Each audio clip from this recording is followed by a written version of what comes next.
Good evening, wonderful people, great Biafrans, wherever you are on the face of this planet. And might I add also Nigerian youths as well.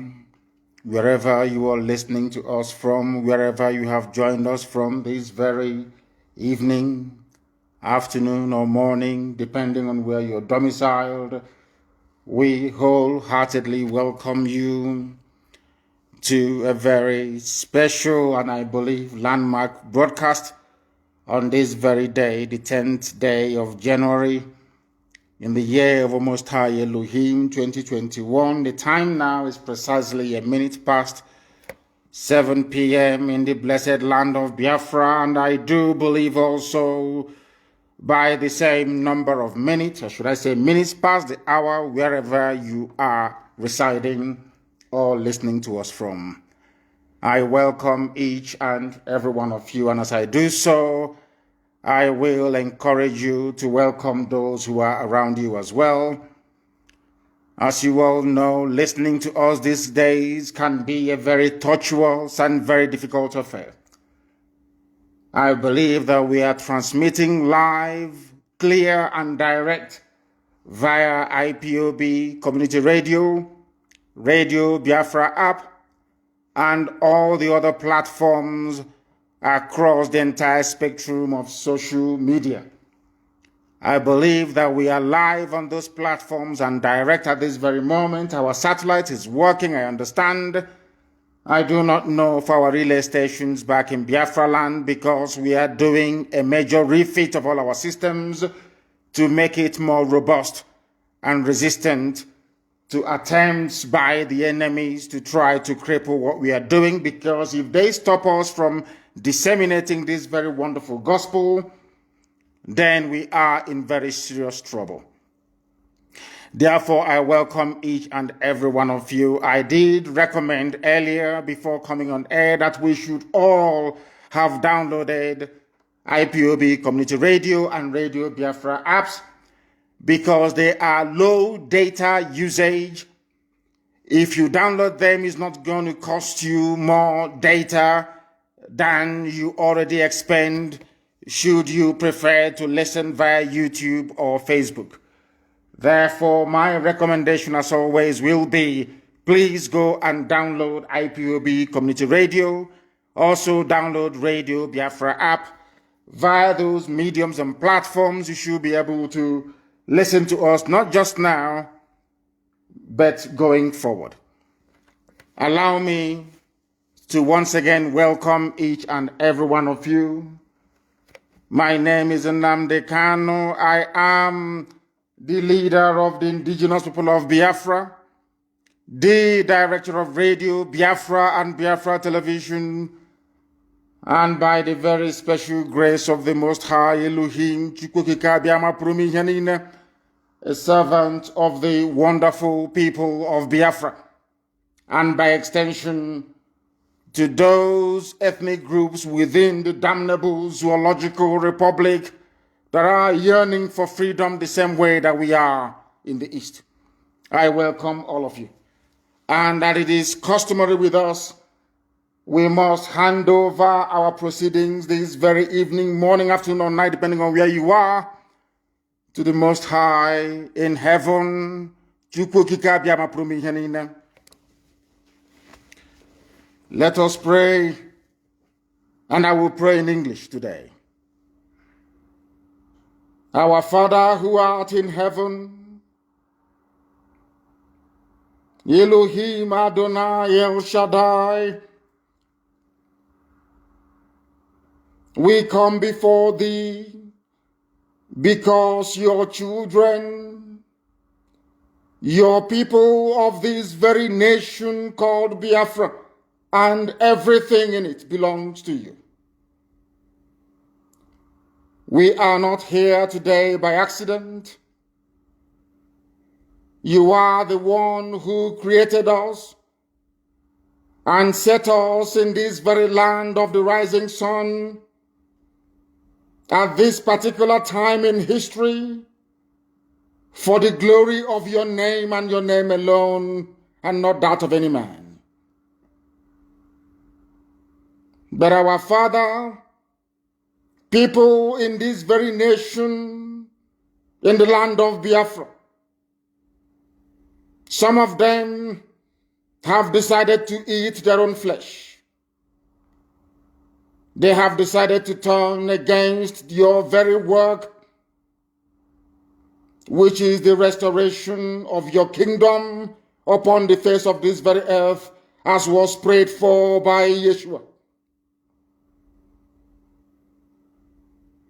Those we consider as brothers and sisters are in bed with our enemies, the Janjaweed Caliphate from the north.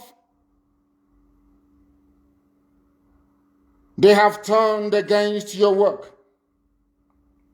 But your word always said that if we humble ourselves and turn from our wicked ways, you will heal our land. That is why we participate in atonement every blessed year, and you have healed our land. You have given us Eastern Security Network, and that irrepressible march to freedom has commenced. May you heal our hearts, heal our land, remove bitterness and resentment from our hearts, and help us once again, as our ancestors did, to live like your children, under your grace, your mercy, and your eternal blessing. All this we ask in the name that is greater than every other name, Elohim, now and forevermore we pray. He said,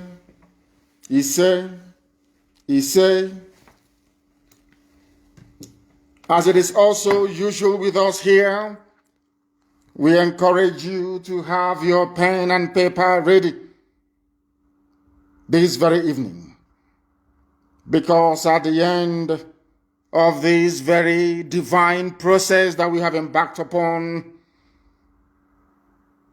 the world will know that indeed Chukwokika Biama is our God, as we have maintained in times gone by.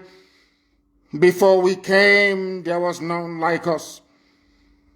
Now that we are here, they can try to be like us, but they can never be. And after we are gone, they will wish that we live forever. The earlier, should I say, the sooner our enemies and detractors understand this, the better for them. Those who underestimate our resolve do so at their peril. But having said that, we are not underestimating the enormity of the task before us. And our people must listen to this very gospel very carefully and attentively this evening, morning or night, depending on where you are. Our problem did not start today.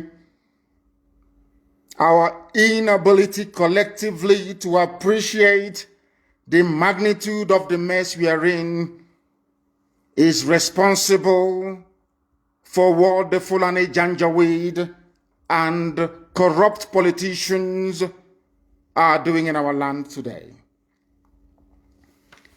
Those who are understanding or discerning enough, those who are capable of reading between the lines, will understand that as soon as Britain refused to make Dr. Azikiwe the Prime Minister of Nigeria in 1960, that was when all of us, our fathers, should have realized that the game was up. But because we never learned from history, that is why we are in the mess we are in today. That is why governors who are elected by the people will collude with our enemies from the north to transport our people to death camps in the northern part of the damnable Zoological Republic. That is why governors of the Southeast will gang up and organize to invite Fulani killer army, a terrorist squad, to come into our land to kill us at will, because we never learned from history. Azikiwe is the only frontline nationalist in the whole of Africa not to be made the prime minister or president of a newly independent, of course, European-created enclave. Only Dr. Nnamdi Azikiwe in the whole of Africa. In fact, in the whole of the world. Anywhere you have a frontline freedom fighter, at the end of that very process, that very nationalist or freedom fighter is made the head of state of that very nation. The only place that failed to happen was in the zoological republic called Nigeria. It happened to a Biafran, it happened to an Igbo man. Our people never learned anything from that. That was when Britain started to tell us that they are going to deal with us. Some of you do not understand nor appreciate history. We are the only people, along with the Benin Kingdom, to put up a very stiff resistance against British encroachment into our land. We fought them for 40 years. 40 years. Remember biblically what 40 years is all about. Until Arochukwu fell in 1904. These are the things that our people cannot come to terms with. Because if you understand this very basic, or should I say rudimentary history, you will be forced to acquire some semblance of reasoning capacity. Because the problem that we suffer from is mostly located in our brain. We do not reason properly as a people. Do not take it as an insult. No, not at all. It is a fact. When Britain refused to make Azikiwe the Prime Minister of Nigeria, we should have known that our time was up, that they were going to come for us sooner rather than later. What is happening in Nigeria today, a Nigeria created not by an African, a Nigeria created not by your ancestors, a Nigeria created not by gathering all the component ethnic groups together and asking them what they want, but a Nigeria created by a foreigner, a Nigeria created by those that came and took us to the Americas as slaves, a Nigeria created for the exploitative purposes of the British Crown, a Nigeria created to serve one sole purpose, to make sure that as a people, we will never ever see economic, political, nor social advancement. Because those that created the place that you call your country, Nigeria, never had your interest at heart.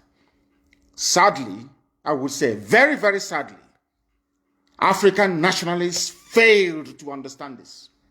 They wanted to be kings and emperors in empires they themselves did not conquer or create, but created by a white man to serve the purpose of draining not just our treasury, but our mental capacity forever and ever. What am I trying to say is that as long as Nigeria continues to exist, we would continue to be the last of the very last in the indices of human development right across this very planet Earth. There will be no freedom. You will not have the right to choose those that will represent you. If you remain in Nigeria, if the army doesn't kill you, the police will kill you. If the police doesn't kill you, Fulani terrorists will kill you. If they all fail to kill you, hunger and deprivation will kill you. There is only one solution to kill Nigeria before Nigeria kills everybody else. What is happening in the zoo today is a very clever ploy by Britain. Not all British people, mind you, because there are wonderful people in Britain. But those that are referred to as neo-colonialists. Nigeria was designed to hold us down, everybody. It doesn't matter who you are. Even the Fulani that you think are having fun, most of their people are suffering and crying as well. Only if they can settle down and listen to this very gospel and the ones we have preached before now, they will begin to appreciate our magnanimity. Because we want to save everybody, even beyond the borders of the zoo. We want to save every African man and woman, child, every black person right across this very planet Earth. If they are willing and able to learn, then we all are going to be free. The task is huge. It is enormous. Because our enemies are sophisticated, they are embedded, they control the media. Sometimes they even determine the narrative. They can say that an innocent man is guilty, and you all will swallow it. They can say that a guilty man is innocent, and all of you will swallow it. That is why it is very, very critical that people are educated, that they understand what is confronting them and be able to develop the ability to counter every move of the enemy. As you all know very well, the zoo, the media, not just in the zoo, but all over the world, they have been bought over, as you all know, very, very clearly. If we fail to do something about our situation, we are all going to drown. We would all perish. Unless you are understanding and discerning enough, you will not know that you are in bondage in the zoo. Our approach to these issues, or should I say my prescription, is tough love, not warm words that get you nowhere. That is why we do things the way we do them. That is why we give you the truth raw. Some people say we are insulting them. Some say we are rude, we are arrogant. We accept. As long as you understand that the message we are seeking to pass across to humanity is the truth. We are the indigenous people of Biafra, IPOB, under oath, I should say, to restore Biafra. Some people, when you ask them what is their religion, they may tell you, we are Christians, we are Jews, we are all the rest of it, Islam, Buddhism, just name it. But we want the world to understand why we are fanatical about Biafra and willing to do even the undoable to ensure that Biafra is restored. Biafra to us is a religion. A religion. It is a way of reasoning and a way of life. We believe that the restoration of Biafra is not in the gift of man to give. No single man can ever give you Biafra. It's impossible. Biafra is the gift of the Most High Elohim to give. How we prepare and position ourselves on this very earth, both physically and spiritually, will determine if God will love us enough to give us his kingdom on the face of this very earth. That was why, in his infinite mercy, Eastern Security Network was established to secure our land. And anybody foolish enough, anybody stupid enough to seek confrontation with us, as I have said previously, before you come to look for us before you enter into our forest to perhaps die there, because you all will perish anyway. Look at Yemen, look at Somalia, and look at Syria. Let them be at the back of your minds. Whoever is charged with making that very decision to launch an armed confrontation against the Eastern Security Network. I'm saying this to the hearing of the whole world. As you all know me, I do not do anything in secret. Everything we do is out in the open. Anybody foolish enough, because I know the Janjaweed are very foolish. You know, the Fulani, they have what I call the mentality or the mindset of Mohammed Siad Barre, the erstwhile president of Somalia. They never reason, they never listen. They are not intelligent enough to understand when the end has come. The only people supporting them is Britain. And we are not going to fool ourselves. Britain does wield a very considerable clout. They are taking our oil in our land.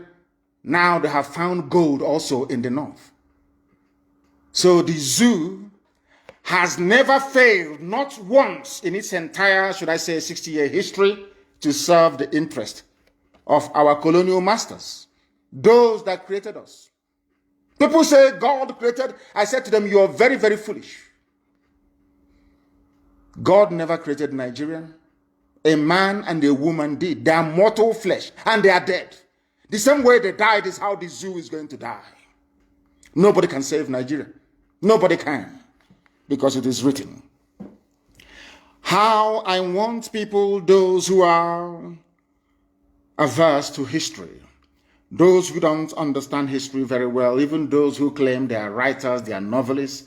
You know the thing about we black people, once you do something and you get accolade or praise from white people or from BBC, you think you've arrived. That's the one thing about our people. You think once they give you one award or the other, once a white man confers that legitimacy or validity on your work or your talent, you feel you've arrived. One major mistake that black people always make: efforts to divide the East. How has it been possible to keep Nigeria as one, as a failed state that it is, as a terror-ravaged contraption that it is, as an abomination that it is? How have they managed to keep Nigeria together? Look no further than what happened during the End SARS protest. When I preach all the time and I say to black people that your mental weakness, your inability to reason properly is why you are suffering, they say it's an insult. No, it is not. They managed to divide those who are protesting by introducing two key elements they know will appeal to their primordial instincts. What are those? Religion and ethnicity. Let me tell you something you don't understand. That is the only instrument the Europeans had to divide and conquer Africa. What they did was to pass it on to the Fulani Janjaweed. And with the help of the Fulefus and traitors in our midst, in the entire South, both Yoruba and in Biafra, both in Oduduwa and in Biafra, it appears that they have managed to now gain the upper hand in the past decades. These continued efforts to divide the East, I can assure them tonight, has failed and will continue to fail. And I want our people from Igodomigodo to Bakassi, from Idoma land to Opobo to understand this. They come to you, they plead with you to amplify your ethnicity against one another. It's a very clever trick. Whereas over the years, if not since the coming of this Janjaweed Caliphate government of the late dead Buhari, before now, it was IPOB and Radio Biafra that made it possible for people to distinguish between a Fulani and a Hausa person. Before, I'm sure all of you go back to your history, you see Hausa Fulani, Hausa Fulani. It was on this very platform, painstakingly, we lectured and educated people to understand that Hausa is different from Fulani. The same people who they're like parasites. The same people who over the years were trying as much as possible to have this cohesion between Fulani and Hausa together as one political bloc. When they come to our land, they tell you you are Efik, you are a Bibio, you are a Jo, a Zong, you are a Shekiri, you are a Robo. That you are different. You must understand the reason why they keep harping on your differences, which in actual fact doesn't exist because we are all one people, is because it makes it easier for them to conquer you. Common sense. They know that if you go to Migodo, Edo State, of course you do. They know that if they come together with his Shekiri, with Urobo, with his Zon, with Igbo, with Idoma, with Igala, with Ibanke, everybody, when I say Igbo, I mean Ibanke as well. They know it becomes impossible to penetrate. We become free people. For them to succeed is a very clever ploy, which unfortunately Yoruba media is in support of. And I have warned them repeatedly. I have warned my Yoruba brethren repeatedly that this double game you are playing will consume you. And today they are in Yoruba land killing and taking over their forests. If not for the bravery of Eastern Security Network, I do not think for once that Amotekun would have had the balls, or should I say the courage, to confront Fulani headsmen in their forests. Understand this very cleverly. What they do is very simple. They come to your land as they have done with Hope Uzodinma in Imo State. As we understand they have done with George Obiozo this evening. They plant your leaders for you. Your leaders who cannot rise up to challenge their hegemony. That is where I give Yoruba land some credence, or should I say some credit. Because they have not allowed themselves to become as divided and damaged as the East is. Can you imagine for 1 second? I ask you to ponder this for a second. A Fulani governor is interested in relocating all Fulanis across the Sahel into Nigeria, so that the Fulanis can have a country they can call their own home. In the East, there is a governor. Despite being an Igbo man, speaking Igbo, raised as in Igbo setting, he's saying he's not Igbo. I just want, for one, I don't know how to explain this so that people can understand it. I just want for 1 second for people to sit down and ponder this. It's a very simple, it's not a conundrum, it's very easy to untangle. The person telling you that you are from Niger Delta, the person telling you to accentuate your ethnicity or your tribe, as the case may be, the person telling you that you are not related to an Igbo man, the person telling you that you are not Biafra, the person telling you that Efik is different from even Ibibio, Ibibio is different from Anang, the same man telling you this is bringing his brothers and sisters from Senegambia, from Mali, from Niger, as Fulani headsmen, as bandits, as terrorists, to come into our country, into our space, to take it over. You, his counterpart in the East, you are doing your level best to make sure you divide your own people. And when you go to some of these people, they will tell you that divided we fall, united we stand. And that was a very clever thing they did.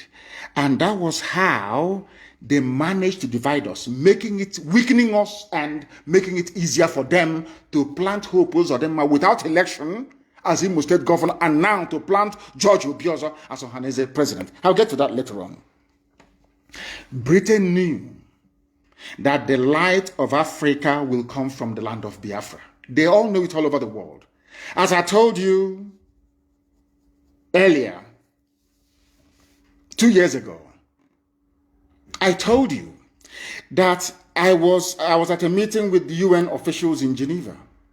And one of them said to me, it is not that we don't talk about Biafra or want our member states or nations to understand what is going on in the land of Biafra.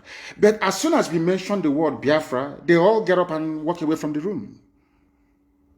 I announced it here live on this very platform, Radio Biafra.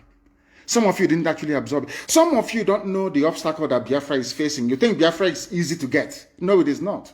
No, not at all. The enemies we have outside is uncountable, not because we have done anything wrong, but because Britain realized that with Biafra existing as a free nation, that every black person around the world will become free. They understand that. It's just like when you go to a stream and you don't want people to drink the water coming from that very stream. You go to the source of the water and you pollute it. Because if you come downstream and you pollute it, people can still go to the middle or even to the front to go and fetch clean water. So if you don't want people to drink from a particular stream, you pollute it from the source. They know that the source of freedom for black people, both those in North America, those in South America, those even in Papua New Guinea, those everywhere around the world, they know that Biafra is the key. A free Biafra means that black people all over the world will become free.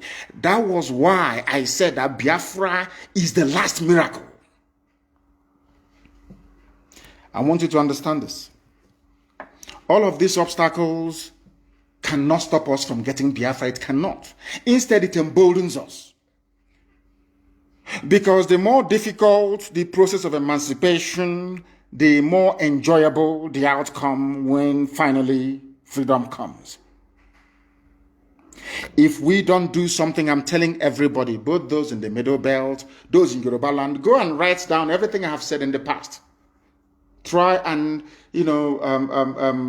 compare it to what is happening now. You see that we have always been right. If we do not act now, we will become more fragmented. They will conquer us and extinguish us from the face of the earth. As I told you, the Hausa race no longer exists, only by language. Hausa people have nothing now as we speak. They have nothing, only their language. Hausa people no longer have any discernible political system. They have no hold over their future or their lives. They can answer Malam all they like, but their traditional rulers forever and ever will remain an emir. And an emir is a Fulani. In other words, apart from the language, it has now dawned on them. That is why Fulani have now taken to the front seat. And you cannot hear Hausa people even complaining. They know they are finished. They know they are gone. How did they succeed in doing this? Even before the white man came, the Fulani succeeded in dividing the Hausa peasants from their kings, deceived them, took Sokoto from them, and the rest of Hausa land. The only place they couldn't take is present-day Borno, and you can see how they're fighting tooth and nail to take it. Canon Borno said no. And they are fighting. And they are free, of course, to a limited extent. That is what we all need to do. Therefore, anybody who comes to you to preach one Nigeria, you must go back to educate that very fool. I keep saying it. Anybody who believes in one Nigeria cannot be regarded as an educated person. For the very simple reason, I wrote this a few days ago. You cannot claim to be equal to a white man. A white man can come to Africa to create a country for you, black people in Africa, which means that all of you are incapable of creating a country for yourselves. That is what it means. You have surrendered your future to them. That's number one, for those who believe in one Nigeria. Number two, if you have any self-worth, any self-respect, any regard for human dignity, there is no way you will allow somebody to come all the way from Europe to build a country for you in Africa. I'll give you a very simple example. There is a place called India. I'm sure that some of you know that India used to be comprised of, Bangladesh, India itself, Pakistan, Kashmir, and is it Bengal? But this is how human beings reason. And the selfishness you have in the Nigerian political system today did not start today. It started from Azikiwe, Awolowo, and Tafawa Balewa, or should I say Ahmadu Bello. It didn't start today. Selfishness.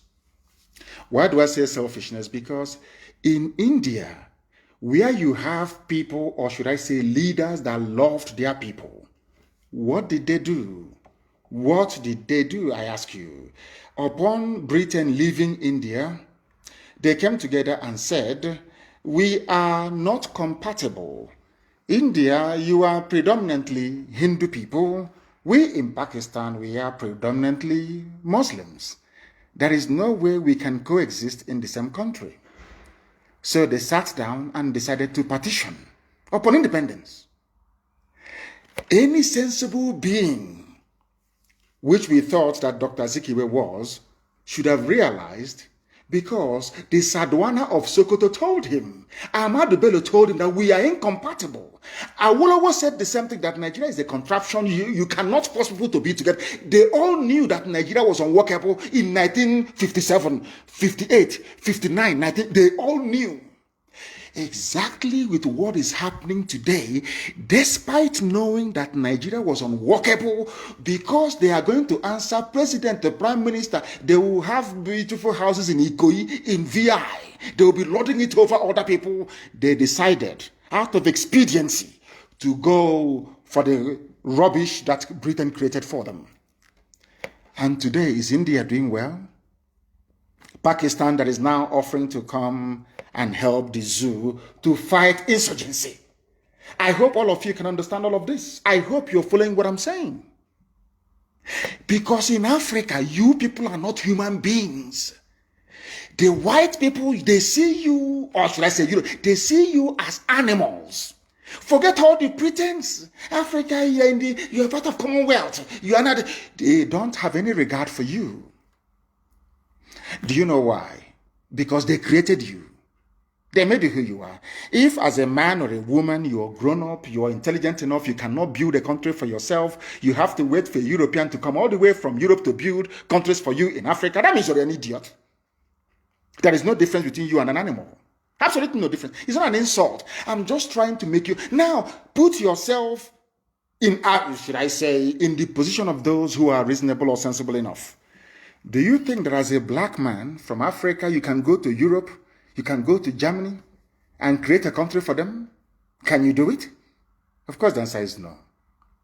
If you cannot do it, then why did you allow them to come to Africa to create a country for you? After creating this country for you, half of Yoruba land is in Benin Republic. The other half is in Nigeria. One is French, one is English. And people don't feel ashamed of themselves. There is no pride. There is no shame.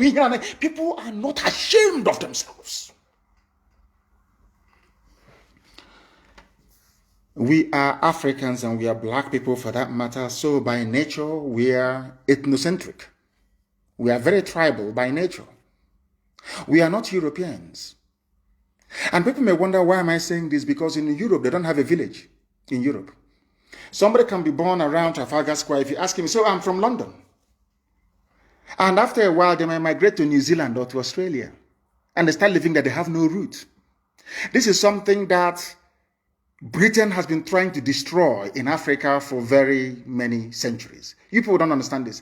The fact that we have a village we go back to, we say, if you ask us where we are from, even if we are born in New York, we say, oh, we are from Umunede. Oh, we are from Abo. No matter where you are born. That is why we migrate like wild beasts every Christmas to go back home. Because a basic African man or woman is ethnocentric. You must go back to the tribe you come from. That's who we are. Nobody can change that. It's in our genes, in our bones. Why am I saying all of this? To let you understand that the reason why not just Nigeria, the whole of Africa is poor is because we did not determine our future. The people that they put down during independence, flag independence, so it is because no state in Africa is independent, including South Africa. The people that they put in power are behaving just like Dave Umahi, Wike, and Obiana and Ibaz. Exactly the same. There's no difference. Because of what you can gain. And Ibazo must know that we have his contacts in Australia. Ibazo wants to go to Australia to go and buy houses and relocate his family. We are waiting for him. We know all the, and we'll get to that later on. What am I trying to point out to you is that once you allow your future to be determined by those who don't understand who you are and how you reason, you are finished. That is why Africa can never ever be developed. Never. It's not the fact that they are coming and taking away our resources. That is by the way. The key thing is the way we reason. Our brain is the problem. The way, can you tell me that somebody went to a university, well-read, well-versed, eloquent, very erudite, and that person will come out to offer what they may seem as a credible defense of one Nigeria? And I keep asking them, on what basis are you defending Nigeria? Did your ancestors create Nigeria? Is Nigeria homogeneous in terms of value system, in terms of even education, in terms of religion, in terms of culture, in terms of what? Tell me what should make Nigeria great one day. What is it? Oh, perhaps terrorism. I forgot. In order to ensure, please, I hope that people are not, I'm lecturing this evening. I hope people are not going to get tired because I want to teach this is very, very important. Britain crafted, or should I say set up what they call the Willing Commission to discuss or look at the plight of the minorities in the East, not in the West, not in the North, because they understand. I'm just trying to let you understand how far they went in order to destroy us. It was cleverly planned. Britain understood that divided they fall. Britain came and said, we are setting up the Willing Commission. The remit of the Willing Commission is to look at how Igbo people are treating Ibibio people, Efik people, Ijo people in the East. That was why they set it up. Nothing in the West, nothing in the North, nothing. But in the North of Nigeria, where the Fulanis are a minority, in the North, you have over 200 tribes and ethnic groups in the North. I said 200, over 200. Even in Sokoto State, it's not just Fulani and Hausa that are in Sokoto. There are other ethnic groups in Sokoto. Britain did not set up any commission to look at the plight of the Bachama people, the Biras and all the rest of them. No. Despite the fact that they had Fulani emirs imposed on them, no, Britain did not see that. No, of course not. There was no minority commission in the North. Britain came to the South to set up a minority commission, tried to remind us, oh, you are from Ibibio, you are from Anang, you are from Efik, you are from Ejo, you are different from Igbo. That is all. That was what because they realized that if these people can forget their differences, of course, there is none because we are all Igbo people. I keep saying it. That is why you know that God is miraculous. Chukwukikabiam, a wonderful God. I don't know. It's like a code. This Biafra we are pursuing is like a code. One day you discover one thing, the next day you discover another, until we discover all the codes. We cannot be free. What am I talking about? Do you know that, funny enough, all the states that they created and they called it South, In all of them, there are indigenous Igbo people in all of them, including Bayelsa. There are Igbo people everywhere. There are Igbo people. I don't mean those trading in Calabar, or in Oron, or in Eket, or in Ekotep, no. I said indigenous. They are part and parcel of Benue State, part and parcel of Kogi State, part and parcel of Edo State, part and parcel of every state, the so-called South, there are Igbo people everywhere. If you look at the map that they claim today are Igbo people of the 5 states, you see it's very, very tiny and very small. That is to intimidate you into submission. Any day you rise up to ask for Igbo people in Benue State, they complain. Igbo people in Kogi, they complain. Today they held a Ohaneze Ndigbo meeting, should I say election, to elect a new Ohaneze president, which is why the election is illegal. It is illegal, and I'll tell you why it's illegal. Igbo people in Benue did not vote. Igbo people in Kogi did not vote. Igbo people in Cross River did not vote. Igbo people in Akwa Ibom did not vote. Igbo people in Bayelsa did not vote. Are you listening to me?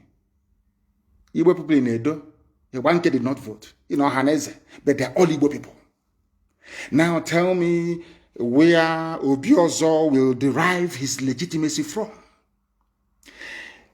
I am touching upon all these things so that you can understand that the way you reason, your process, your thought process, and the way you reason is what makes you a human being. How can you have Ohaneze Ndigbo holding elections in Owerri, whereas Igbo people in Benue are not there? So what you're saying, those of you gathered in Owerri, is that those in Benue are not Igbo. We can dash them to Fulani Janjaweed. And do you know that those in Benue, they are called Northern Nigerians? Igbo people in Benue are Northerners. Are you aware of that? Igbo people in Kogi are called Northerners. Are you aware of that? I want you to reason, please. Reason only can get us out of this mess that we are in. Britain set up the Willing Commission to divide us in the East, and they did. Our failure to realize that we are one people is why we are suffering today. Of course, I admit, and let me also apologize tonight live on air to people of Efik. Nnamdi Azikiwe removed Dr. Eyoeta as the head of government business in Enugu when they kicked him out of Ibadan, Yoruba land. Dr. Nnamdi Azikiwe single-handedly sowed the seeds for division in the East by removing Eyoeta. And this evening, I apologize on behalf of IPOB, on behalf of every, conscionable Easterner, that what Zeke did was absolutely horrendous. It is awful, it is bad. Eyoeta was doing very, very well. Dr. Ekpo married Margaret Ekpo from Anambra State. Some of you don't know that. Margaret Ekpo International Airport in Calabar is actually an Anambra woman. Some of you don't know that. She's an Igbo woman, of course. Some of you don't know, but we're letting you know tonight that we are one people. We intermarried. In CBD came from that axis, Arochukwu, Abreba, Ejagam. We are one people. But Britain came and said that we are not the same people. And you see where we are. I'm from Cross River. I'm from Akwa Ibom. But in the north, they say they are from the north. That's what they tell you. We are from the north. They even usurped Middle Belt. That has nothing to do with Fulani heritage. They took everything over. Say we are north. When they try to form a group to represent the interest of the Middle Belt, they started complaining. No, we are one north. But in your own village, they're dividing you. Oh, I'm from Anambra. I'm from Imo. I'm from Enugu. The more you play this very ridiculous game, the more they advance their cause. Very, very important. None of those at Enugu then realized the damage Eyoeta's removal by Dr. Azikiwe would have caused in furtherance of the British agenda to divide and destroy us from within. I have apologized to the Efik nation, and I shall do so again. We are sorry for the mistakes and division caused by the politics of Dr. Azikiwe, the division that they brought to our land. We apologize. We are one people. And I have treated this very topic before, but it's very simple. If you say that we are not all one people, go and Google Efik now. Go to your Google and search for Efik. They will tell you their relatives. Ibibio and Igbo. They are all related. You search for Ibibio, they will tell you Ibibio is Igbo. You search for Anang, they will tell you that Anang is related to Ibibio. And Ibibio is related to Igbo. You go to Ejo, you do the same thing in Ejo, they will tell you that Ejo is related to Igbo. You go to Lower Benue, Idomaland, you ask them, they will tell you they are related to Igbo. They have 4 market days. You go to Ubiaja, which is the Eshan, it is the same thing. 4 market days. We are all one people.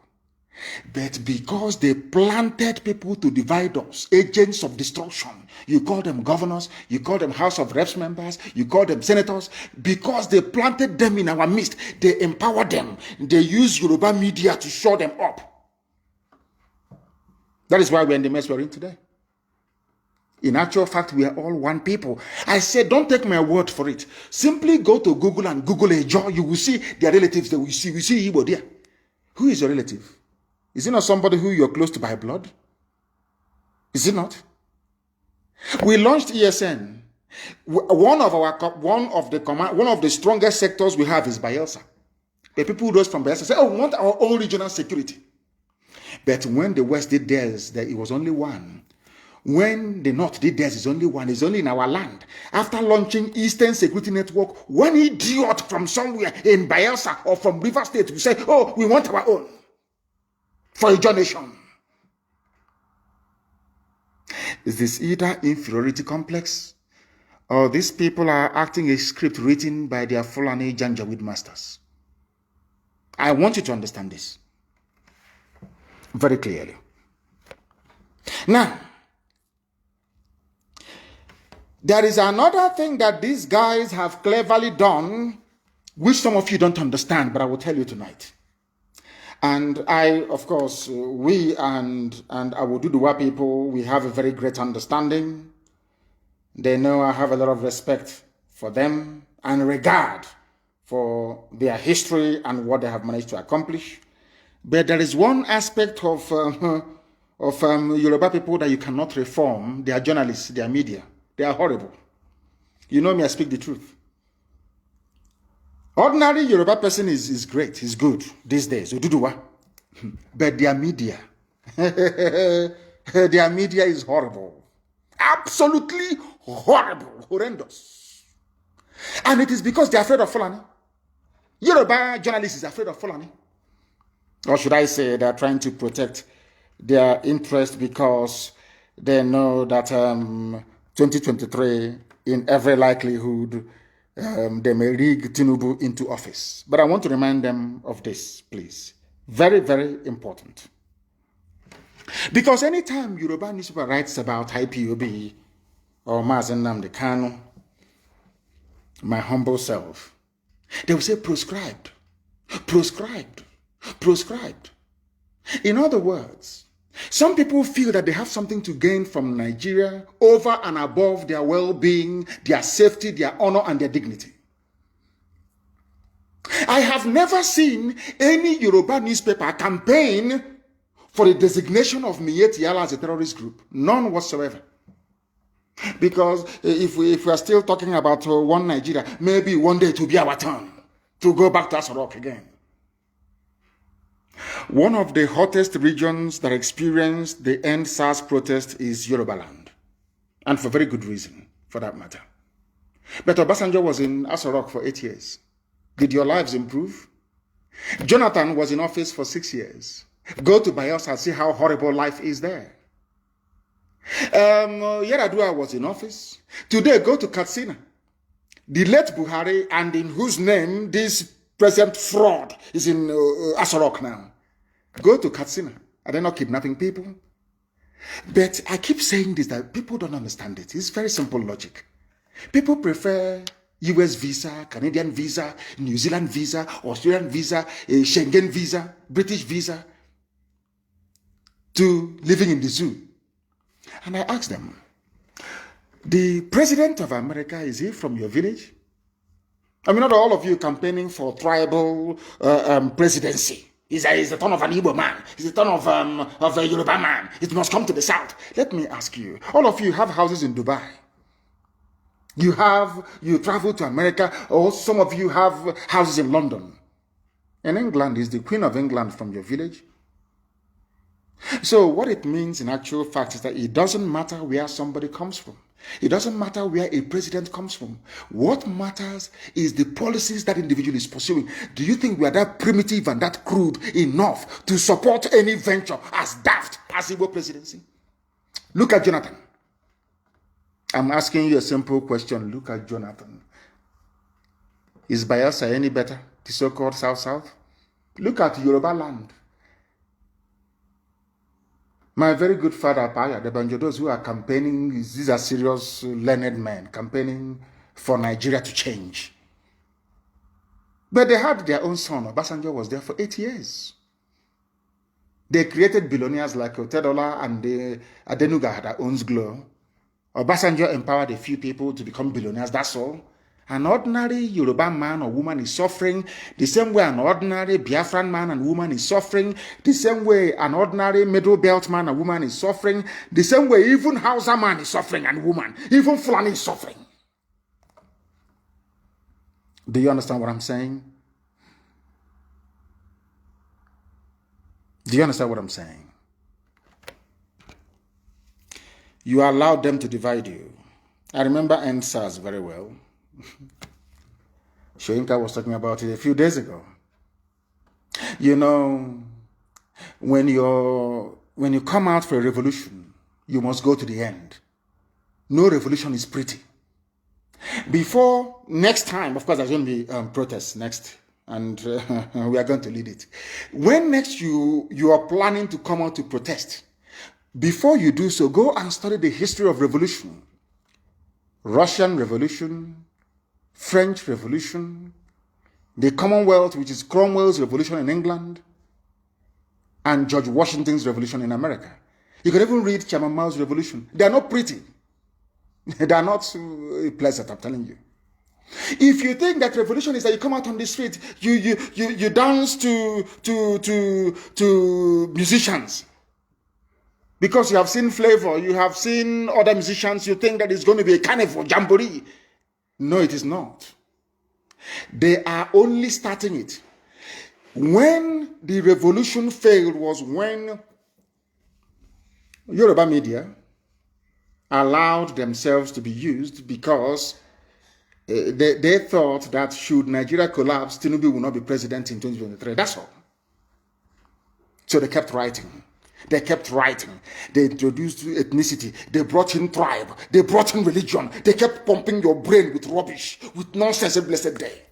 Because you were not mentally tuned or tough enough to realize that in every revolution, things are very, very difficult.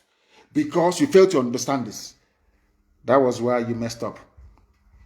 Everybody went home. You started looking for bags of rice, bags of beans. I'm sure that some of you have finished those palliative bills that got 1 carton of Indomie.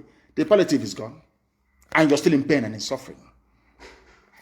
Had we remained on the streets, forgotten about palliatives, remained on the streets, by now the zoo would have collapsed.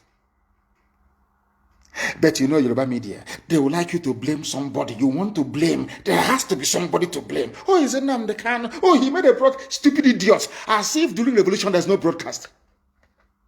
Go and read Chairman Mao in China, the Cultural Revolution.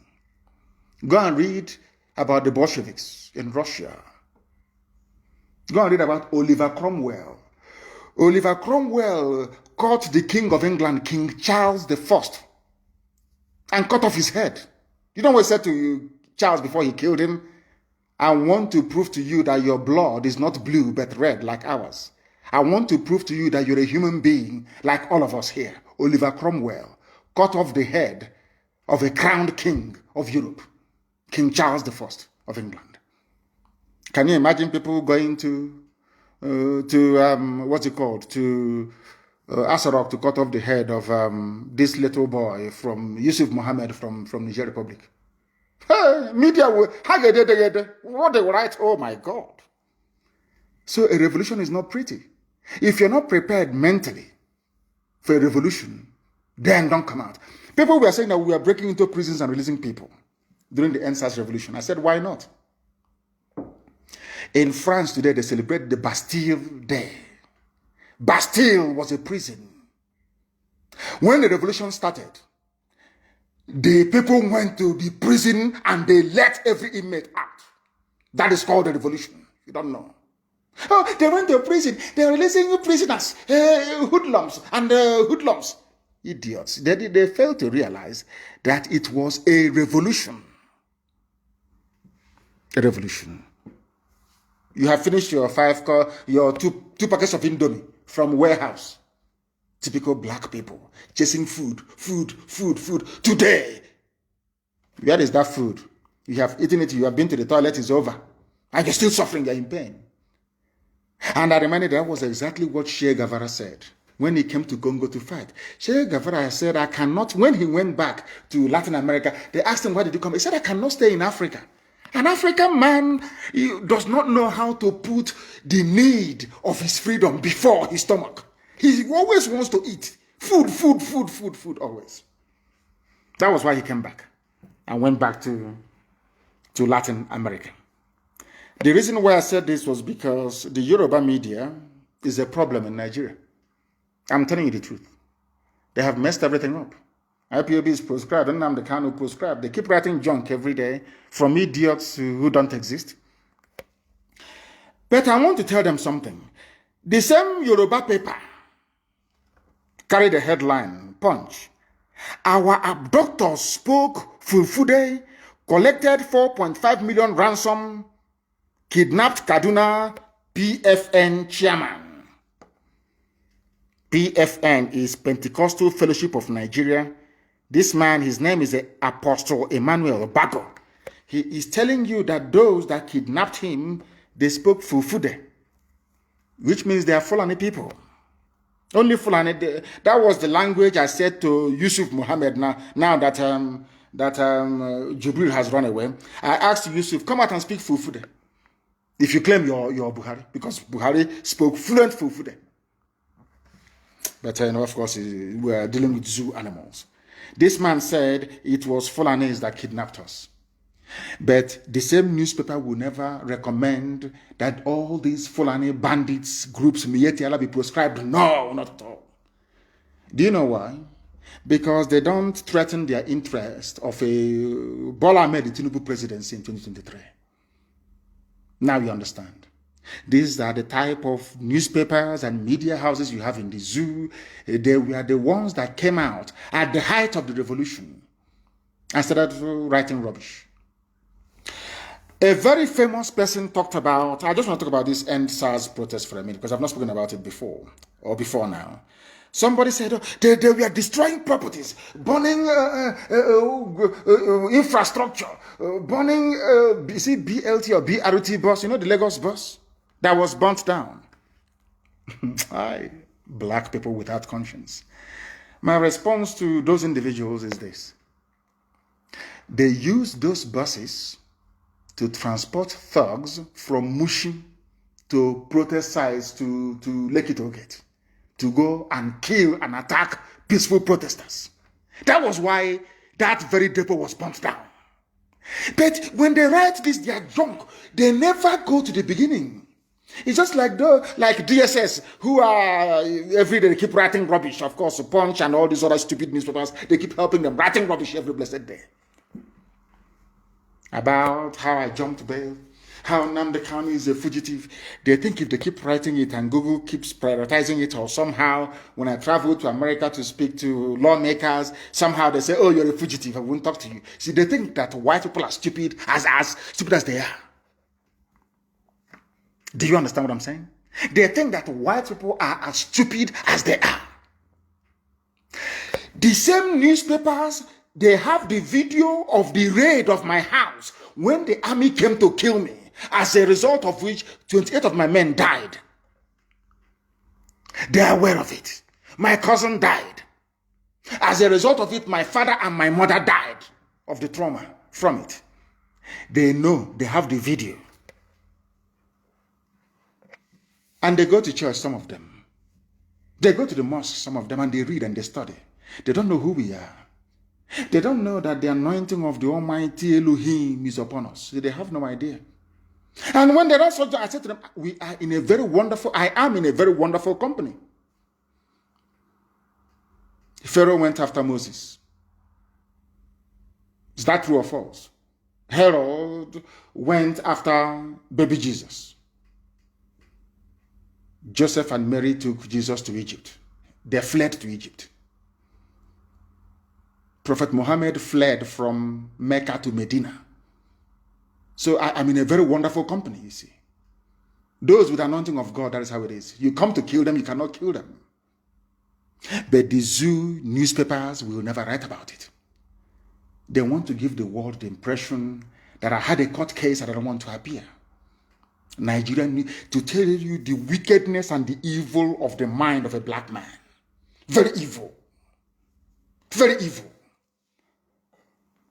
And I don't want to blame DSS for what they are doing. They are doing their job, trying their best to be a propaganda organization. They are doing their best.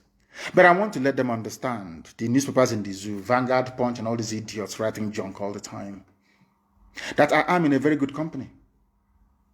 When you talk about those who escaped or who survived the state-sponsored assassination, when you mention Moses, you mention Jesus, you mention Prophet Muhammad, then you mention Nnamdi Kanu.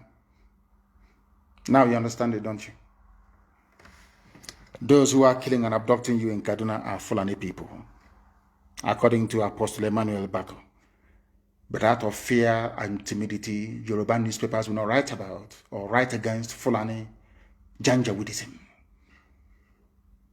because they want a pot of porridge in 2023 with Tinubu presidency. Typical black people. When their wives are pregnant, the editor of Punch newspaper, when the wife is pregnant, she will go to America to go and give birth. And I ask them, in that America you're going to, is Biden that is now coming in a Yoruba man? But in the zoo, Nigeria, you're writing about a Yoruba presidency. It must come to the south. Those morons in the east are writing about Igbo presidency. But your families are in America and all over Europe. Is Boris Johnson from your village? People want a country that is run properly based on policies, not the ethnicity of the idiot in Asarok. Very simple. Shagari was a good man. Sheikh Shagari was a wonderful man. He's a Fulani, but he was a good man. Oh. I'm saying my own, how I see it. Do you know that the best development that ever happened in the East happened when, or should I say, after the miracle of Dr. Michael Obara? There was a period of decay and disaster until Shagari went in and Mbakwe went in. Mbakwe will go to Lagos to go and plead with Shagari. Do you know there was no time that Mbakwe actually went to Lagos and came back empty-handed? They called him the weeping governor. But anytime he meets Shagari and asks for something, Shagari will always give it to him. Do you see that? Some of you are very small. Iguacha Enugu Expressway was very, very beautiful, I assure you. Shagari built it. Fulani man. Because he had good policies. It didn't matter who was in Asarok or in Dodam Barracks or whatever, the State House or whatever. Rubbish they called it then. The policies were good. Even when Mbakwe asked us to pay survival levy to build Imo State Airport, everybody did. You can see that Mbakwe was working. It was actually a Yoruba man, the last military administrator of Imo State before Mbakwe took over.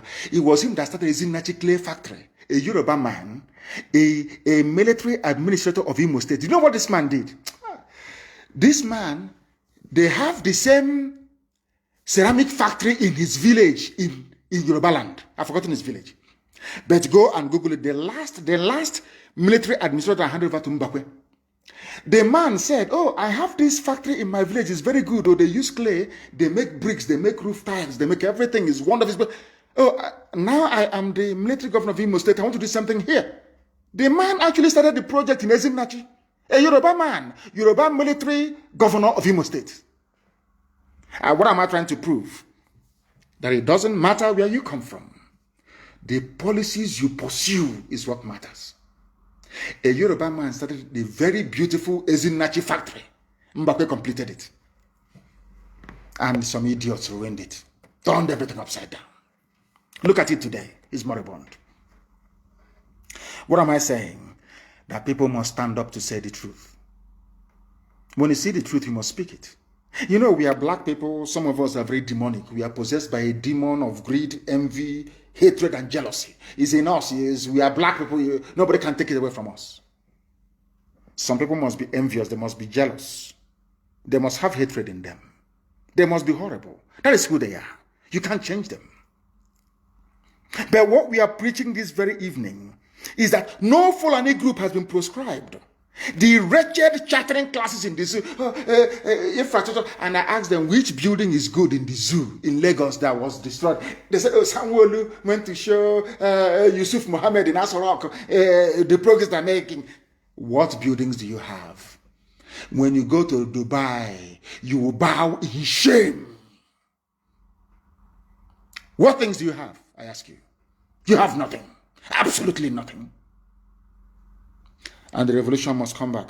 It will come back, of course.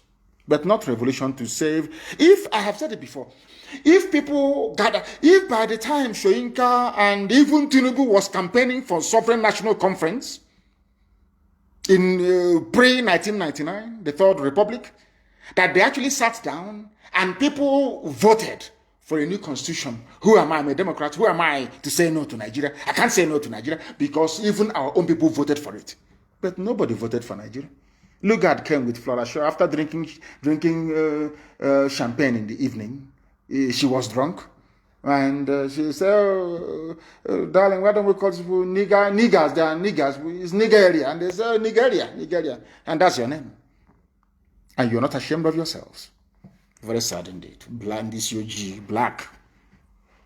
When it comes to IPOB, even Igbo Biafran journalists will be at the forefront of condemnation, but when Fulani attack you, kill you, molest you, rape you, cut off your heads, nothing, you can't hear from them.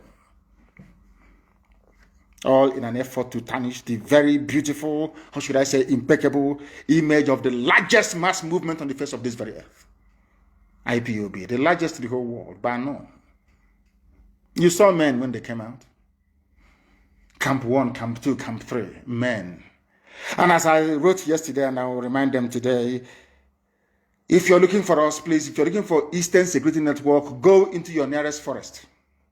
And you get that answer that you're looking for. When people want to destroy us, they come into us and to look for traitors. Somebody wrote, some tribes can betray you 45%. But an Igbo betrayer is 100% betrayal. That is why you have them in Edo State, in Kogi State, in Benue State, everywhere, scattered everywhere. They come and they say to you, oh, you are only 5 southeastern states, Igbo states, 5 southeastern states. And the idiots stupidly agreed. They're leaving their brothers and sisters, and you think that God will be happy with you. And the same thing happened in Israel. You know, when we make this comparison between Biafra and Israel, most people don't understand it. The same thing happened in Israel. Do you know why Israel fell?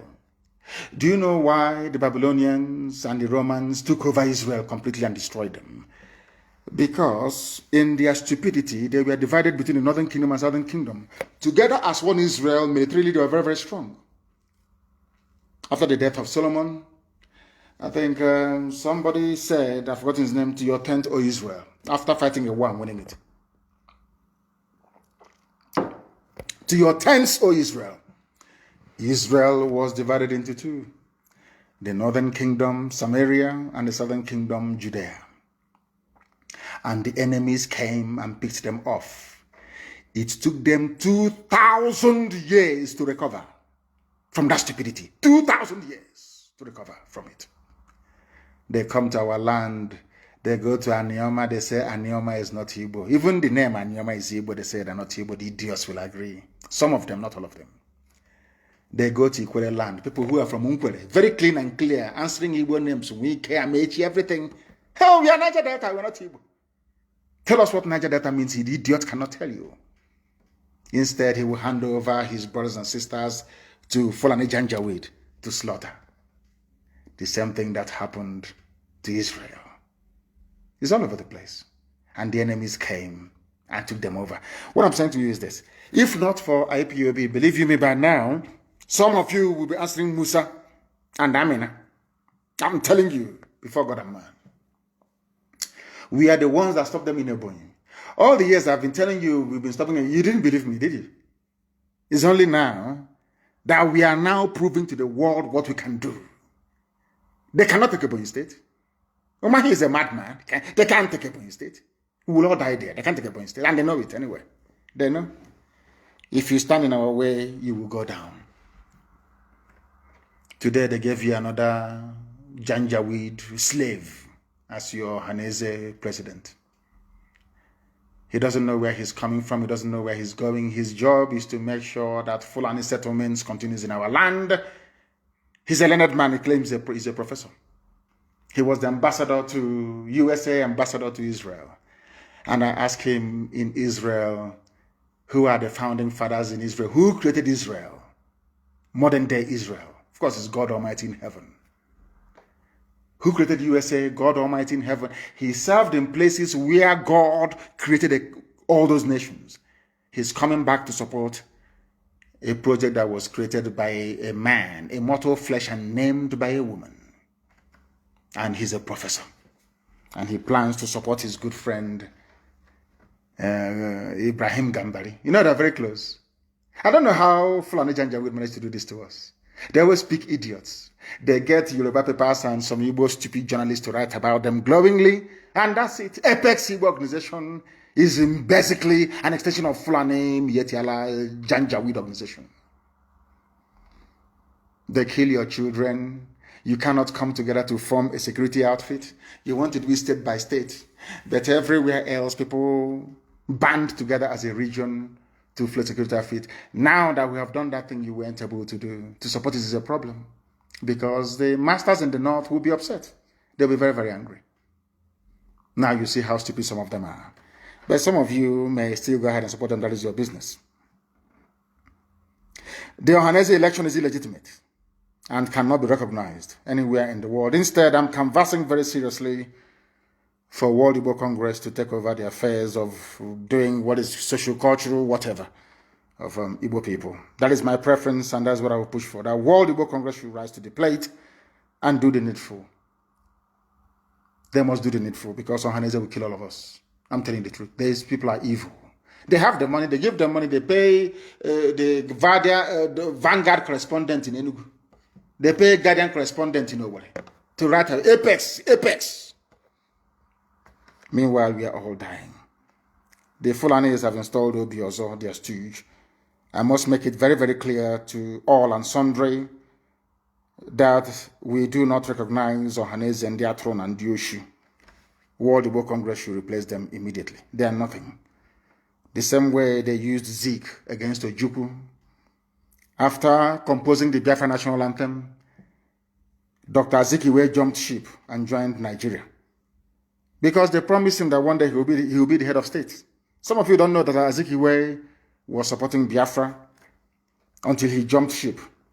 The same promise they made to Awolowo. They also told Chief Awo that, don't worry, one day you'll be president of Nigeria. Did that happen? No, it never happened. The only two Yoruba men that have ever sat at the helm of affairs in the zoo called Nigeria are those picked by Fulani people. Obasanjo was picked by the Fulani. So too was Shonekon after they annulled the win of Abiola, as if we do not know. They didn't stop there. They also used an anti-Biafran demon in the person of Obabiasika to try and finish off the job. Obabiasika, like Chimamanda Adichie, was an intellectual. He was a University of Ibadan, very, very learned. Obabiasika was very bright, very intelligent. And in order to prove to the British that he was detribalized, you know that stupid word, black buffoon, they start to talk nonsense. I don't see Biafra coming. They're not together. They're talking rubbish. Before the state of Israel was founded in 1948, the Jews all around the world were not together. They were not together. Go and read the book called Exodus. They were not together. The very prominent Jews in New York that had the money said no. In fact, they wanted to come and fight David Ben-Gurion. And at the port of Haifa, their ship was sunk. They brought arms to come and fight their own brothers, not to fight the Arabs that were attacking Israel from all corners and quarters. The same thing with us. Anybody who is a bit learned, if you write one or two things, you think you've arrived. And you can offer an opinion on Biafra, which you don't know. Very disappointingly, Chimamanda Adichie, that I had regard and respect for, was talking pure. People said you should understand it the other way. That is pure rubbish. To tell me you believe in Nigeria and you're learned, you believe in Nigeria, you went to school and you studied, and you believe in something that was created as a limited liability company, more or less, the zoo, Royal Niger Company. A white man will decide a name of a nation for you, decide what to... Wasted education. That tells you all you need to know. Now I understand the reason why they never gave the Nobel Prize to Chinua Achebe. Now I know. Before I thought I knew, but I didn't. They did not give the Nobel Prize to Chinua Achebe because he failed to denounce Biafra. Britain knew that Chinua Achebe was a hardcore Biafran. They denied him the Nobel Prize and gave it to Wole Soyinka instead. He wrote more books than Wole Soyinka. He's known all over the world than Wole Soyinka because he's a Biafran. That global conspiracy against us. His works has been translated to, is it 270? I don't know how many languages all over the world. Things fall apart. In fact, I suggest that Chimamanda goes back to read. Go back and read. Things fall apart. Achebe was more famous than you are. Chinua Achebe was more famous than Chimamanda. He was a Biafran. He died a very proud Biafran. You that came up, maybe because BBC gave you an award, maybe one glass ornament. You think you've arrived. You are now dining and drinking tea with white people. You now have opinion about Biafra. What do you know about Biafra? How can a people be united when they were defeated in a war of attrition? What I call the Third World War. What do you know about Biafra? The trauma and the psychological damage we suffered during the war because of treachery from those we never expected would betray us. I'm talking about if they cannot unite. That England, you go to, that place they call you to read stories for little children. Is the president of that place from Igbo land? They're talking about Igbo presidency. Is Boris Johnson an Igbo man? But they give you an award. And they give you all the limelight you need all over the world. And you're talking rubbish about Biafra. Rubbish that you don't know about. Let me remind you, the Jewish intelligentsia in US did not support Zionism. They never supported the methods and tactics of Ergon and Haganah. Go and read their history. They blew Britain out of that very place with dynamite. That was how Britain left Palestine. Britain was in charge of Palestine. It is their job to suppress the light of God. That is their job, doing the job of Lucifer, always. They were given what was called the Palestine Mandate. Britain, very, very sad. Do you know that the brigadier, who was the garrison commander, in fact, the overall commander of the British forces in Palestine, was a Jewish man. He was a Jew, a British Jew. He was commanding a foreign army in the land of God, in the land of his ancestors. And he was working for Britain, trying to suppress Haganah and Ergon. They were bombed out of Palestine. Should I say the land of Israel? That's not called Palestine anyway. Bombed out of the land of Israel. And rightfully so. You see omelette, aqua, egg, fried egg. You know that egg is very precious and very beautiful. Before you can make an omelette, you must break an egg. Do you understand what that means? If you don't know what it means, please go back. Go back, please.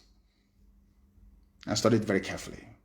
We are prepared to break as many eggs as possible to fry this very beautiful omelette that is Biafra. We don't listen to what people say. You can talk from now till the kingdom come, write your garbage in Punch newspaper, in Nation, in Vanguard. From now till the kingdom come, means nothing to us. We continue what we are doing. You can buy over 1 or 2 saboteurs. That is entirely your business. We number in millions all over the world. In millions all over the world. As you know, the same way they used Okadibo to rubbish Zeke. I remember Okadibo in MPN calling Zeke a mosquito, or the rant of a mosquito, or whatever. The same people killed Chuba Okadibo. A very brilliant mind, once again. More recently, they now use the same criminals, now clamoring for Igbo presidency. You see them not, Igbo presidency, Igbo presidency. You think they have something upstairs. They have nothing upstairs. All of them. Omahi wants Igbo. Omahi, yes. You want Igbo presidency? Oh, Ochuso Carlo, you want Igbo presidency? Oh, maybe even Nwobodo, you want Igbo presidency? Yes. Now let me ask you a question.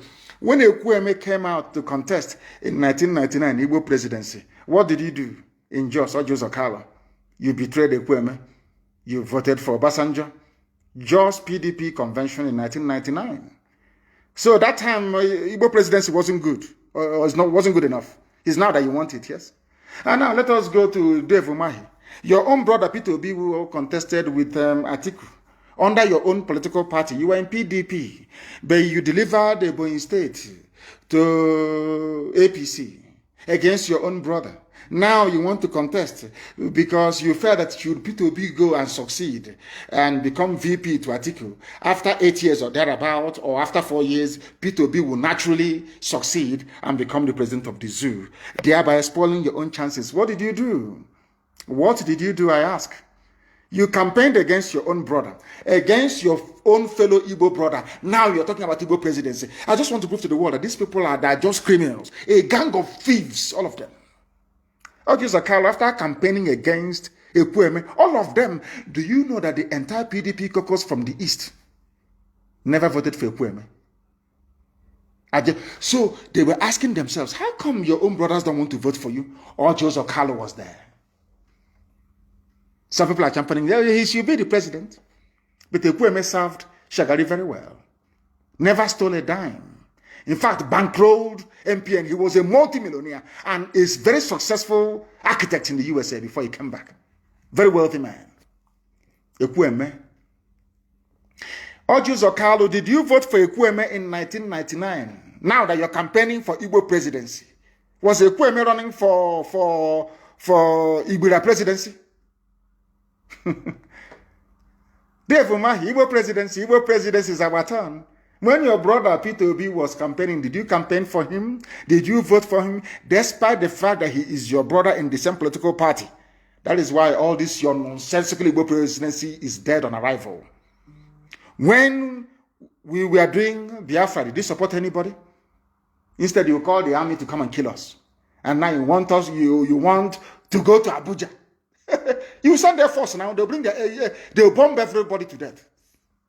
They are Igbo presidency, useless set of idiots, traitors and betrayers. Jim Nwobodo, in 1999 in Jos, you were speaking Hausa against your own brother, Ekwueme. You are speaking Hausa. In Jos in 1999, you campaigned against your brother. Now you are talking about Igbo presidency. Oh, dear me. Igbo presidency, there, useless people. There is something I want to tell all of you. We hope, pray, and know that Biafra will come, or the zoo will be destroyed before 2023. Of course, everybody knows that.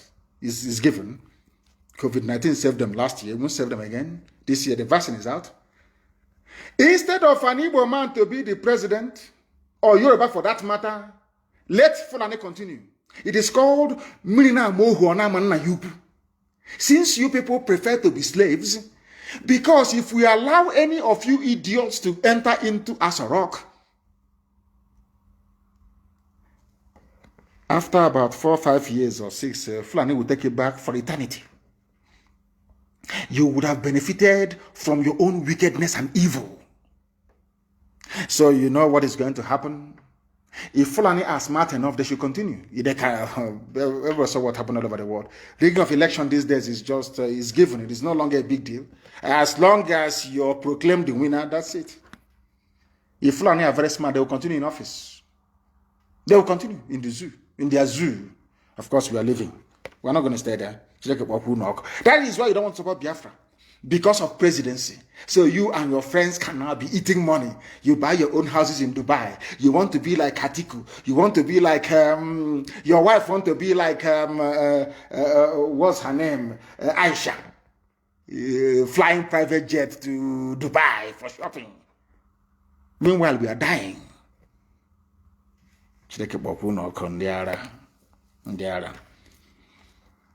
We want people to understand this.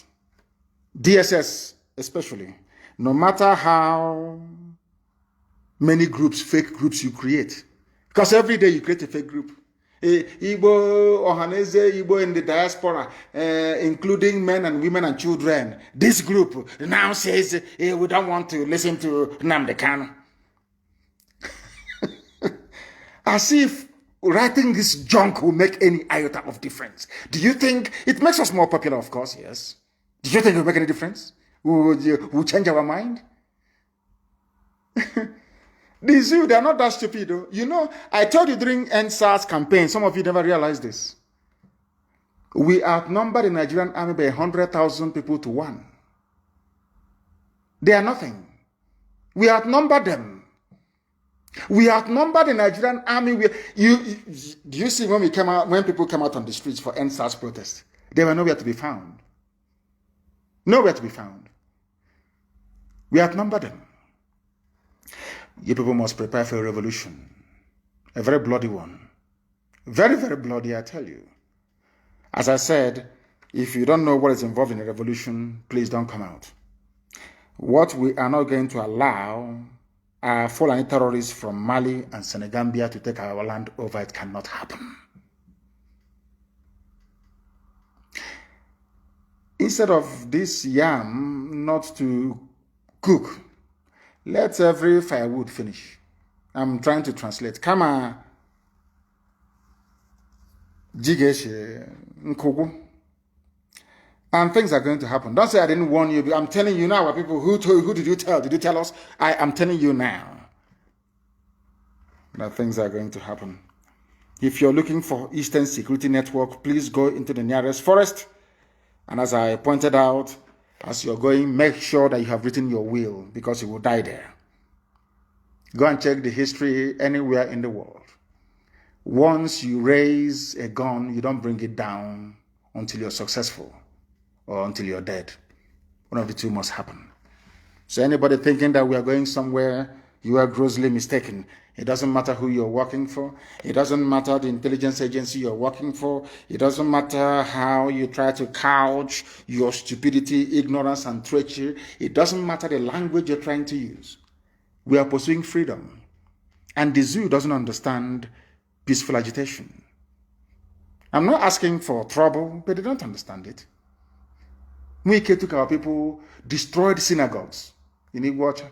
So you want us to put our arms again, they will come again, and they will arrest people, and they will kill people again? Of course not. Anybody who does that is a complete idiot. Complete idiot. Those that they appointed in the Umahi is trying to appoint, they want to set up a parallel security outfit. I say, go ahead. Nobody will even turn up. Go ahead now. You can get your political party agents, as Ibazu did, get them into upper auditorium or whatever auditorium you have in Abakaliki, and give them some money. And that's it. We are the largest mass movement in the world. Now that our people in America are waking up, we can sustain the defense of our land for 1 million years. That's one thing the idiots don't understand. Our people are in the USA. Many of them, very, very many of them, they can sustain this very campaign forever and ever. We're not going back, huh? You don't know that? No, we're not going anywhere. We are not going anywhere. We are not going anywhere. This is a live presentation. The time now, I believe, is approximately, should I say 26 minutes to 9. Is that correct? Yes, I believe so. To 9 p.m. in the blessed land of Biafra. I don't want us to underestimate how difficult this very battle is. We are fighting Britain, we are fighting neo-colonialists, we are fighting every major interest. Do you know how many oil companies you have? You know, some people say, oh, why don't you go to, what have you done in America? This. There is ExxonMobil, there is Halliburton. Very wealthy companies, very rich. They are campaigning that Biafra should not come in America. They're Americans. I went to Israel. Some Israeli businessmen that have dealings with the zoo, making so much money from the zoo. After attending a meeting at the Knesset, they'll go to Knesset and they'll talk to Israeli lawmakers. The same lawmakers that I have spoken to, they will go to Israel and be speaking to Israeli lawmakers, asking them not to support IPOB, not to support me. Israeli businessmen, because they're making money from the zoo. Do you know that in Italy, Ajib was writing to a judge in Italy, telling the judge not to grant IPOB family members asylum in Italy? Ajib petrol that you have in Biafra land. Because they think that once Biafra comes, that we, at least if we'll put meter and ask them to pay for what they're taking from our land. They don't want it. Britain doesn't want it. Do you know how many enemies we are fighting? Do you have an idea? How many enemies we are confronting every blessed day? I want you to go to Google now and type in IPOB. You will see some stupid news. Even go to Biafra now. It's news about Jello Biafra that is on Biafran page. Do you know that they paid Vanguard, Nation newspaper, Punch, and Sun? Do you know that they gave them very huge amounts of money in December to attack us and to attack Eastern Security Network? Go to Google now and type in Nnamdi Kanu on your Google search. All the news about me is about this group. He said no to ESN. Repatriate Nnamdi Kanu. All bad news. They give money to, they paid Google as well. They give money to Vanguard and to Punch and all these idiots. They write their junk. Then they boost it. They go to Google and ask them to boost it. So when you search on Nnamdi, if I go to your office to speak to you, of course, if your secretary books an appointment to see me, the first thing they will do is to go on Google to say, let's find out who this person is. They will see all that news. You don't know that's what they're doing? You people, I don't actually think that our people understand the enormity of this very task. They think it's easy. That was why some people gave up and started building hotels. With the money they gave them to fight for Biafra, they started building hotels. Because they know how difficult it is. They know it. Because how about our own people? Even those who are working for BBC. People don't know the mess we are in. But by the special grace of the Most High Elohim, we have defeated all our enemies. They know how determined we are. They know how resolute we are. They know we're not going to back down. They understand that very well. So maybe they're trying to end their pay. These are journalists that went to school, that read about ethics. Most of them are Biafrans. They're Igbo. But they still write against us. Not that they don't like what we are doing, but because having this UG, black people, demonic. If they see road, they want to take the bush. But we are not giving up. A lot of people are banking on us. Not just Biafrans, but right across the zoo and beyond. People listen to us all over the world. They tell me, they write to me, they tell me, they listen to you. We listen to you all the time. We listen to Radio Biafra. What you people are doing is marvelous. Keep doing it. So you think people are not listening? Of course, the whole world, they are listening. Right now, in Abuja, there's no movement. Everybody's listening to this very gospel of redemption. That is to warn them that we're not going back. There are killings everywhere. Insurgency. People don't know of insurgency. It never dies, you know. And I will tell you how we are going to kill off the zoo. I just hope and pray that they come looking for ESN. I'm praying they do. Then they'll open up another front in the east. Then I will just be waiting for our Oduduwa brothers to try and join the fray. And the zoo is gone. To tell you how stretched they are, they only sent 1,000 soldiers to Enugu. Only 1,000. From the north. In every barracks you have in our land, they're not up to 1,000 soldiers in them. They're not up to 1,000. You see them on patrol with their hillocks with AK-47 killing civilians. Even the one at Fege, they are not up to 1,000. Obins are the same thing. They are not up to 1,000 men. It's just intimidation and fear. And using is the turn of our village to confuse and deceive all of you. But we have run them into the ground. They cannot succeed. Not now, not tomorrow, not ever. Anybody found in the bush, in our land, and you are not ESN, we will treat you as a terrorist and you will die there. Once we see you inside our forest, you are dead meat, you are gone. It doesn't matter if you're vigilante, it doesn't matter if you're forest guard, it doesn't matter if you're zoo police, it doesn't matter if you're zoo army. Once you go into the forest and you're armed, you will die. Don't say I didn't warn you. The zoo police can be moving about in their cities, that's their business. We don't have a problem with that. They can do their joint patrol in the city. We are looking for terrorists in the bush. If we find you there, we will treat you as one. We treat you as one. Simple as that. Their soldiers are being killed all over the place. Who doesn't know that? But they are moving the few they have down to the east. That is how the zoo is going to implode. We stretch the army. They are committed in the north. They will be committed in the east. And then it's over for them. And let me warn every family. If you're from the Middle Belt, if you're from Oduduwa, and they send you down to the east to come looking for ESN, you might as well tell your family you will be coming back because you will die. I can assure you, you will die. God is my witness, you will die there. Ask those that came before you. Ask them those they sent before, where are they? Ask them where those people are before you start patrolling inside the bushes. And if you are a PG, a traditional ruler, aspiring Abuja Sabotua, politician, and you think you can act as an informant, you are wasting your time. You too will go down. If you don't know, let me tell you. NSAS must be revived this very year. The sins of the murderers who are politicians must be visited upon them. They are locking up people without trial. Our people are in a Ahoda prison, locked up by Nwike without trial. Imo State the same thing, without trial. They kill with impunity. And when we go after these people, they say, oh, what you're doing is not good. It's anti-democratic. But to pick up somebody's child or husband and lock them up for 2 years is not a crime. In a Ahoda prison, people that did nothing, take them to court, they won't take them to court for trial. Judges are more interested in collecting money from us.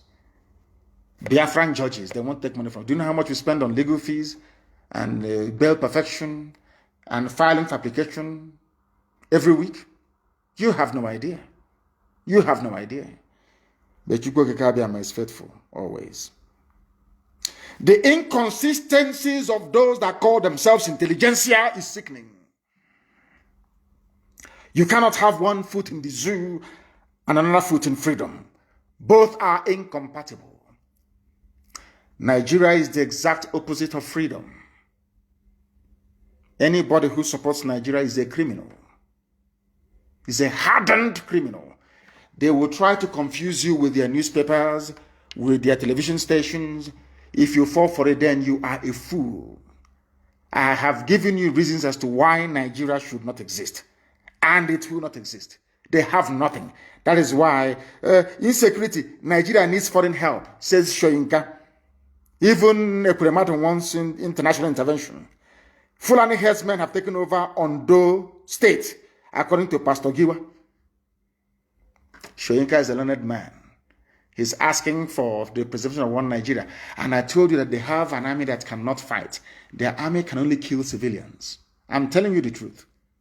That is why I'm very glad that ESN is armed. Because they are even Shoyinka, Nigeria, be patriotic. They are asking for foreign help. But when it comes to killing civilians, you don't ask for foreign help. I told you before, Nigeria never defeated Biafra. Britain, Russia, Egypt, and OAU did.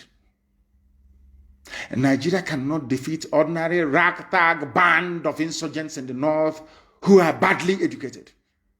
How can you confront ESN that has a major number of them are graduates? How can you do that? When what we use, we produce ourselves. How can you defeat such an army? An army of volunteers. How can you defeat them? I'm asking you, how? Where can you even find them to defeat? I feel sorry for the zoo, honestly. I feel sorry for the zoo. Again, on another note, a lot of people are asking us if they can be part of the Sub Africa app, and I say no to it until we determine who set it up and for what purpose. They can do what is called data harvesting. They can harvest your data and give it and sell it to the zoo. Please be very careful. There are other platforms that our people are developing, and they gave me one to broadcast this very evening. I wasn't able to do that, but as we go forward, maybe during my next broadcast, we're going to use it. During my next broadcast, we are going to use it. It was sent to me. They did very well. They did very, very well by sending it to me. And as we move forward, I do hope and pray that we'll be able to use it. What is the name called again? It is called matetweet.com. matetweet.com. I think it is one of us that developed it. People have been asking us to develop something. We have developed something. And matetweet.com. Go and register there. It's called matetweet. Is matetwit.com. Matetweet. matetwit.com. Go and register there, because by the grace of the Most High Elohim, I will be broadcasting there next. My page, my official page, there is Mazi Nnamdi Kanu. Go and try and follow. Facebook. We have an alternative, and we are going to be using it. As I said, please, we are also going to develop an app as we go forward for messaging. This sub-Africa, we need to know who owns it. Zoo can pay anything to discredit or to destroy what we are doing. We don't want to join a platform that tomorrow they will harvest information and sell it to the zoo. No. But in the meantime, Signal is very strong. And I'm hoping to leave WhatsApp myself in the next 4 days. So we are going to go over to Signal. Everybody should go to Signal, please. Go to Signal and leave WhatsApp alone. Go to Signal. Go to Signal for the time being until we develop our own app. As I said, there is a chat forum you can join. It is called matetweet, matetwit.com. Go there and register. Very, very important, please. Very, very important. They've been developing this since last year, and it is now here. You know, we do everything. We know what Britain did to us with air, land, and sea blockade. So we're not going to be begging anybody for arms. We will build our own in our land. God gave it to us naturally. Scientists are born in our land. From your mother's womb, you're a scientist. We have them. And we are putting them to very good use. And you must also pray for them. As you pray for ESN, you also pray for our scientists. Very, very important. And coming to IPOB, please. You know this with the thing they're doing us. Facebook will suppress them, cut them down, do this, do this. You are making us to be creative.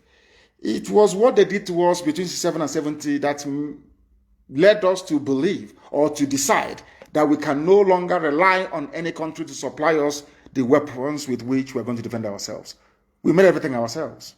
We build it we get it from you, we replicate it. We build it ourselves.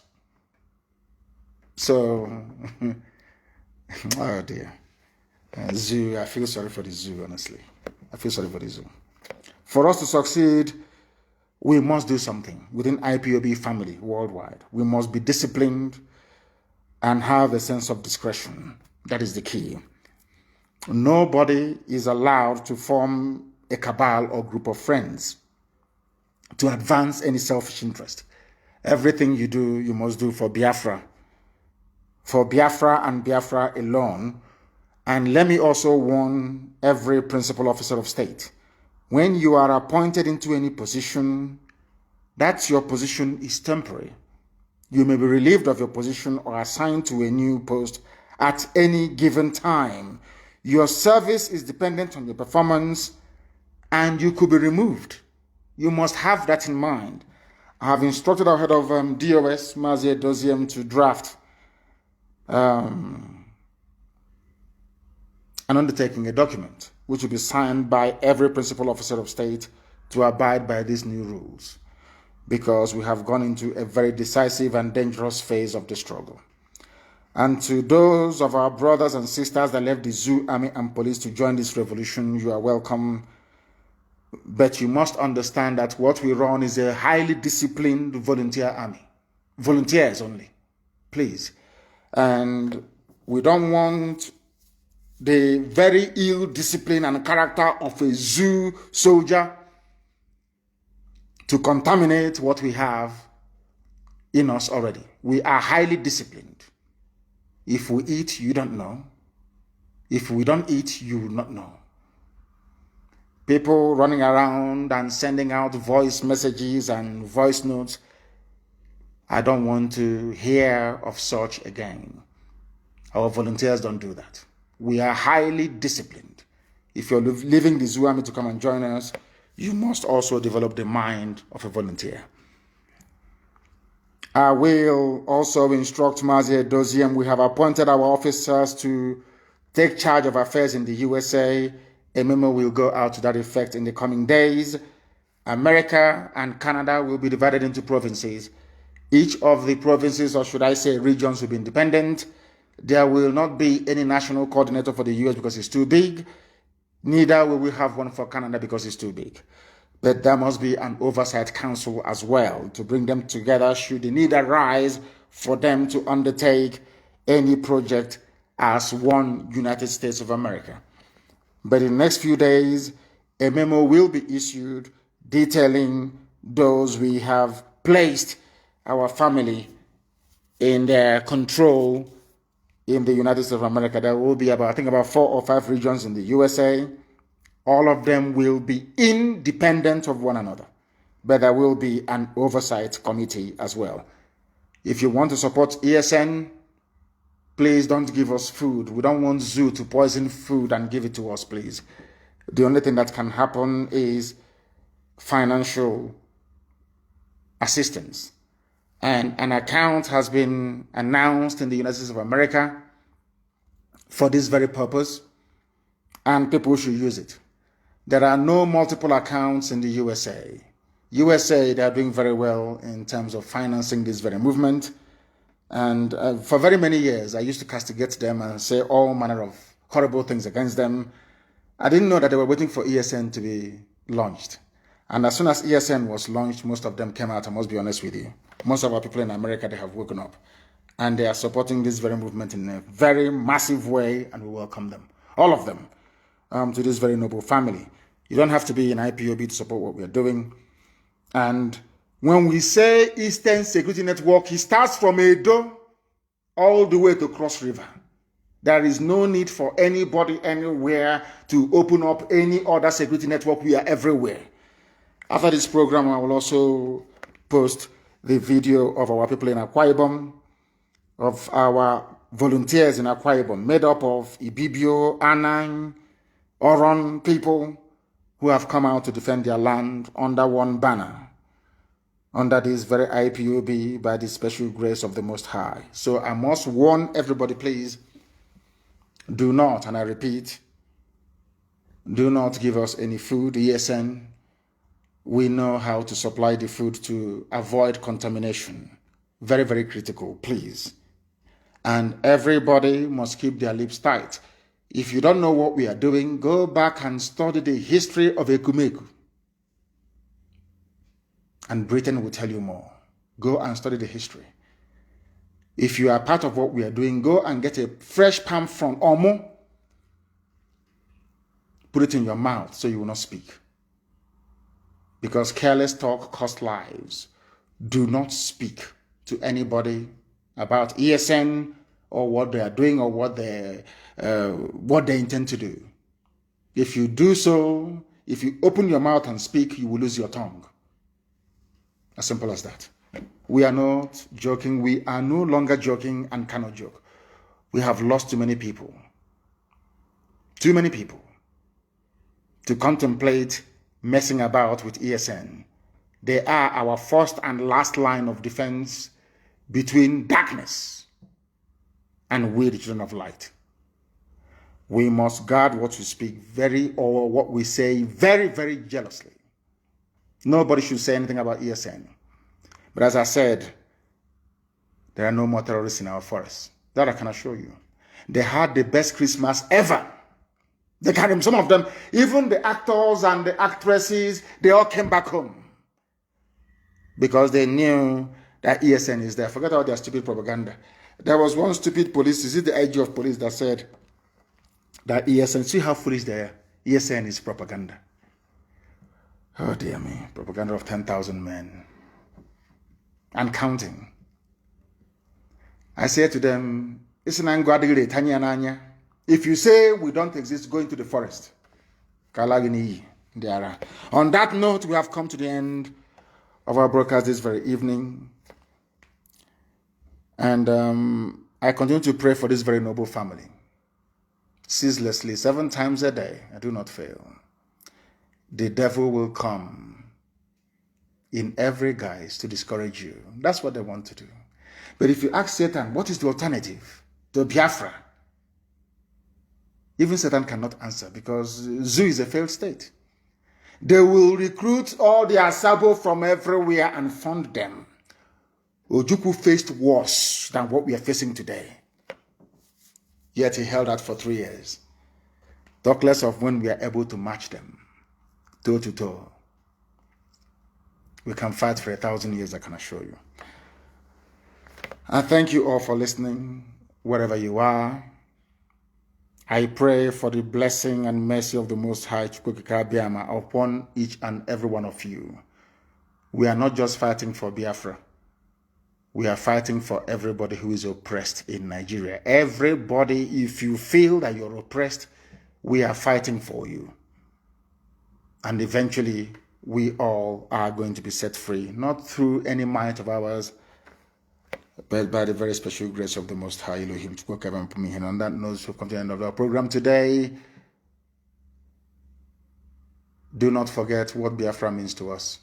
Biafra is our religion. And here on radio, Biafra is where we worship. Because Elohim is our God. From me, from here, with all the love in my heart, good evening.